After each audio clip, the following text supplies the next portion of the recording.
विद्यार्थियों, पिछले वीडियो में जैसा कि मैंने आपको बताया था कि शोषण के विरुद्ध अधिकार, धार्मिक स्वतंत्रता का अधिकार तथा शिक्षा और संस्कृति का अधिकार, मौलिक अधिकारों के बारे में समझाया था। उससे पहले के 2 वीडियोज़ में मैंने आपको समानता और स्वतंत्रता के अधिकार के बारे में बताया था। अब रहा हमारा अंतिम मौलिक अधिकार, संवैधानिक उपचारों का अधिकार, संविधान का अनुच्छेद 32। जैसा कि आपको मैंने कहा था कि ये मौलिक अधिकार सर्वाधिक महत्वपूर्ण इसलिए है क्योंकि इसी मौलिक अधिकार पर अन्य सभी मौलिक अधिकारों की भी सुरक्षा निर्भर करती है। और जैसा मैंने आपको कहा था कि डॉक्टर भीमराव अंबेडकर ने अनुच्छेद 32 को, संवैधानिक उपचारों के अधिकार को, संविधान का हृदय और आत्मा कहा था, क्योंकि अगर ये अधिकार ना हो तो हमारे अधिकारों की सुरक्षा की कोई गारंटी नहीं होती है। तो आइए समझते हैं क्या है संवैधानिक उपचारों का अधिकार। इस अधिकार का अर्थ है कि यदि हमारे किसी भी मौलिक अधिकार का हनन या उल्लंघन होता है तो हम भारत के नागरिक उच्च न्यायालय और सर्वोच्च न्यायालय में जाकर अपने मौलिक अधिकारों के संरक्षण के लिए याचिका दायर कर सकते हैं और भारत के सर्वोच्च न्यायालय और राज्यों के उच्च न्यायालयों को ये अधिकार प्राप्त है कि वो नागरिकों के मौलिक अधिकारों की रक्षा करने के लिए विभिन्न प्रकार के लेख जारी कर सकते हैं और ऐसे संसद और विधानसभाओं के कानूनों और कार्यपालिका के आदेशों को अवैध घोषित करके निरस्त कर सकते हैं जो कि मौलिक अधिकारों का उल्लंघन करते हों। अर्थात संवैधानिक उपचारों का अधिकार हमारे मौलिक अधिकारों की हमें 100% गारंटी देता है। अब इसमें हमें ये पढ़ना है कि जब नागरिक जाते हैं मौलिक अधिकारों की रक्षा के लिए, तो जैसे मैंने आपको बताया कि न्यायालयों को कुछ लेख जारी करके मौलिक अधिकारों की सुरक्षा सुनिश्चित करनी होती है। तो वो कौन से लेख हैं जो कि हमारे मौलिक अधिकारों की रक्षा के लिए न्यायालयों द्वारा जारी किए जा सकते हैं? ऐसे 5 प्रकार के लेख हैं। सबसे पहला है बंदी प्रत्यक्षीकरण।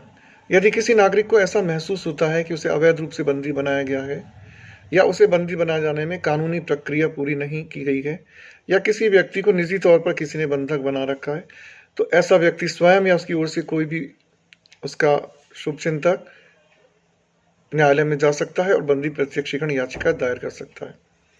ऐसी याचिका दायर होने पर न्यायालय आदेश देता है उस बंदी को न्यायालय के समक्ष प्रस्तुत किए जाने की, और न्यायालय के समक्ष प्रस्तुत होने पर वो न्यायालय ये विचार करता है कि जिस व्यक्ति को बंदी बनाया गया है उचित रूप से कानूनी प्रक्रिया पूर्ण करके बनाया गया है या नहीं, और अगर न्यायालय ये पाता है कि ऐसा नहीं है तो वो बंदी को तुरंत रिहा करने की आदेश दे सकता है।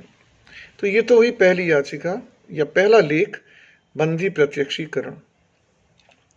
दूसरा लेख है परमादेश। जब कोई सरकारी अधिकारी, गवर्नमेंट ऑफिशियल अपने कर्तव्यों का पालन नहीं करता है और उसके द्वारा अपने कर्तव्यों का पालन नहीं करने की वजह से नागरिकों के मौलिक अधिकारों का उल्लंघन हो रहा हो, तो सर्वोच्च न्यायालय ऐसे अधिकारी को, ऐसे कर्मचारी को ये आदेश दे सकता है कि वे अपने कर्तव्य का पालन करे। इसे कहते हैं परमादेश। इसके बाद अगला आता है प्रतिषेध। प्रतिषेध क्या है? प्रतिषेध में सर्वोच्च न्यायालय या उच्च न्यायालय अपने से निम्न न्यायालयों को किसी मुकदमे की सुनवाई से रोक सकते हैं, यह कहकर कि ये मुकदमा उनके कार्य क्षेत्र में या अधिकार क्षेत्र में नहीं आता है। ये प्रतिषेध कहलाता है। और प्रतिषेध का ही एक और कदम आगे है उत्प्रेषण। उत्प्रेषण में सर्वोच्च उच्च न्यायालय निम्न न्यायालय से किसी केस को, किसी मुकदमे को अपने पास मंगा सकते हैं कि वो कह सकते हैं निम्न न्यायालय से कि आपके अधिकार क्षेत्र में नहीं आता है तो आप इसे हमारे पास भेज दीजिए। तो प्रतिषेध और उत्प्रेषण में क्या अंतर है? प्रतिषेध में तो उच्च न्यायालय अपने से निम्न न्यायालय को केवल किसी केस पर काम करने से, सुनवाई करने से रोकता है, लेकिन उत्प्रेषण में वो उस केस को अपने पास ही मंगवा लेता है। और अंतिम है जो लेख, वो है अधिकार परीक्षा। अधिकार परीक्षा क्या है? अधिकार परीक्षा परमादेश का विलोम है। परमादेश में क्या होता था कि कोई अधिकारी यदि अपने कर्तव्य का पालन नहीं कर रहा था तो न्यायालय उसे अपने कर्तव्य के पालन का आदेश देता था। और अधिकार परीक्षा में क्या है कि यदि कोई ऐसा अधिकारी या कर्मचारी है जो कोई ऐसा कार्य करने लगा है जो कि उसके अधिकार क्षेत्र में नहीं आता है, तो न्यायालय उसे ऐसा कार्य करने से रोक सकता है। तो इस प्रकार से 5 प्रकार के लेख जारी करके सर्वोच्च न्यायालय, उच्च न्यायालय हमारे मौलिक अधिकारों की रक्षा करते हैं और इस तरह से संवैधानिक उपचारों का अधिकार हमारे मौलिक अधिकारों की सुरक्षा की गारंटी बन जाते हैं। इसलिए अनुच्छेद 32 बहुत ही महत्वपूर्ण है और इसका प्रयोग करके हम सब अपने मौलिक अधिकारों को हासिल कर सकते हैं। चाहे इन मौलिक अधिकारों का हनन करने की कोशिश सरकार करे या अन्य व्यक्ति करे, हम न्यायालय में जाकर और ये 5 लेख में से किसी भी प्रकार का लेख जारी करवा के अपने मौलिक अधिकारों को बचा सकते हैं। धन्यवाद।